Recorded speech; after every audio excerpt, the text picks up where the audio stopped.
Mayor প্রার্থী হাসিবুল হক লিপুর সাথে উনি আলমডাঙ্গা পৌরবাসীর জন্য কাজ করছেন এবং যানজটের জন্য ওনার ভলেন্টিয়ার এবং স্বেচ্ছাসেবক বাহিনীকে উনি সারা পৌর শহরে লাগিয়ে দিয়েছেন। আসুন শুনি হাসিবুল হক লিপু কী বলছেন।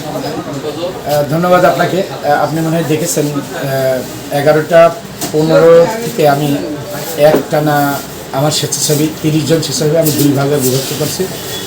সকাল 10টা থেকে 2টা পর্যন্ত 15 জন কাজ করবে, 2টা থেকে এবং আপনার সন্ধ্যা 7টা পর্যন্ত কাজ করবে। আপনি জানেন এখন দেশ বিদেশ থেকে আমাদের নারীর টানে তাদের প্রিয়জনরা তাদের বাড়িতে আসতেছে, ধর্মুখ মানুষের অনেক ভিড় আছে এখানে।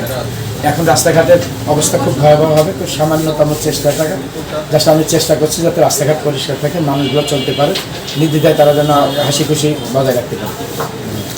এবং পৌরবাসীর তো খুব আশা, আপনাকে ঘিরে যা দেখছি চতুর্দিক থেকে মানুষ এবং সমাজসহ বৃদ্ধ পর্যন্ত তারা কিন্তু আপনার কথা বলছে, আপনার নাম বলছে।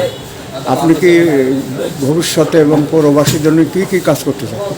আপনি জানেন আমি অলরেডি আমার নির্বাচনী ইশতেহার ঘোষণা করছি, সেখানে 21টা ইশতেহারে 21টা দফাও আমি দিয়ে দিছি যে জনগণের এটা হচ্ছে আপনার সর্বপ্রথম অগ্রাধিকারমূলক এই কাজগুলো, এবং এই কাজগুলো করতে আমাকে বেশ লম্বা সময় লাগবে।